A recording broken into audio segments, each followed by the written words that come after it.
Sirkal osingo mar yaro kendo bero kuonde gowo mag rech e wedhe mag nam Lolwe. Tend kaonti ma Kisumu monogolo osingo ni nyasi mane okelo kanyakla jolupo kod jokanyo mag sekta mar lupo e godiechieng' jiwo chenro mag lupo kod ohand rech. Millicent Adhiambo miwa ler mar wache. E wath mapaga e sub kaunti ma Kisumu West, jopiny owuok oko kar rombgi mar dhialo nyasi mar odiechieng' lupo kod tuke mopogore manyiso luo kitgi gi timbegi. To kata obedo ni jopiny kod jolupo nowuok oko kod mor mar dhialo odiechieng'ni, rem to pod gin go kotenore kod weche lupo. Kane jaduong' anyang' chak tich gini waseneno ka koro didek paga waka. Koro miyo kanyo waduoko ne gero kamano. Mokwongo strategies moko manene pi kae. Jolupo lupo ka gima wadwani mondo konywa go wadwano kelnwa life jacket ne jolupo gi mondo mi tho dog piny e pi. Daraja nyochot nyoro makata kaka mitokni donje ipaga kar kae. Miyo weche mek ohala sani ok dhi maber kata obedo ni wane World Fishery Day. Kata nyocha ji mang'eny nyocha konindo bambo kandara kuma ng'ata lu onge nikech pi low and floods. Kidhi dho kind sikul Obambo secondary go Bambo primary kanyo nyocha konego ng'ato machiegni. Kanyo nyocha kendo e koth manyochweni nyocha koywayo nyaka ng'ato ma fence mokonyo ng'ano. Jolupo opedho kwayo magine sirkal kaka yor manyo dongruok.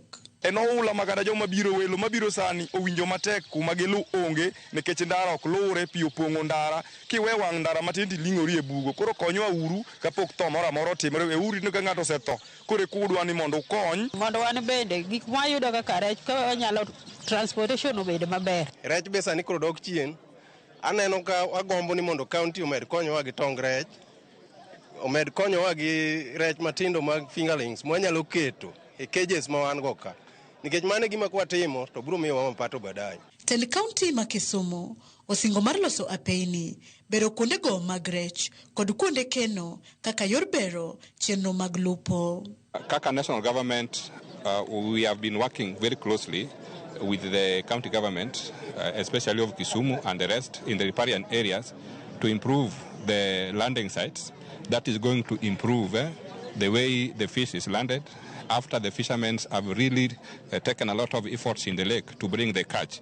As a result, then, this is going to ensure that there is proper storage by ensuring that there is cold chain storage facilities in all the landing sites. Kanyo wadonjo, nyo wadhi e budget dwe mar auchiel kendo nya keto pesa ne nderni makoro ywago sani koro pod gin e procurement process maparo ni giko dwe ni chopo ni idhi mi contractors manyo win tender mondo mi olos nderni go. Miyo kawuono ni bende wan kod tree planting ma watimo e riparian area to wapidho mana yien ma are environmentally friendly mondo mi the effects of climate change mano waneno mano miyo rech otimang'o oduok chien. Jolupo bende ojiw ni kik ti kod kiluwa maricho mamono rech nyuolore e nam Lolwe.